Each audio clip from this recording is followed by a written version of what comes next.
तर नमस्कार मित्रांनो, कसे आहात तुम्ही? पहिले तर जय श्रीराम आणि संध्याकाळचे 5:45 वाजले.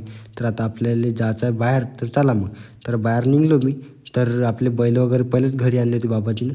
तर दादाजी बसले बाजूवर आणि मी पण दादाजीपाशी बसलो आणि थोडासा लाड केला दादाजीचा. आणि आता मी चाललो बाहेर.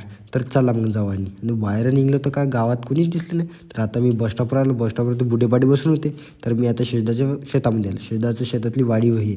इकडं माल वगैरे लावून आहे.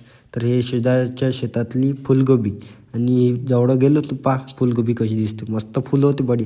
मामाजी पत्तागोबीला कापत आहे, हे पत्तागोबी होय. आणि हा पत्तागोबीचा प्लॉट आहे पूर्ण आहे आणि पत्तागोबीचा मालक. तर आता मी चाललो बाहेर, शेताच्या बाहेर चाललो. तर मी चाललो आता शाळेकडं पोट्टे क्रिकेट खेळत होते. तर आलो शाळेवर, तर पोट्टे होते मस्त चौका छक्का मारत होते. तर ह्या भाऊचं बॅटिंग कोण कोण पाहत आहे तर आता ब्लॉग आवडला असेल नक्की लाईक करा, सबस्क्राईब करा. बाय बाय, भेटू उद्या.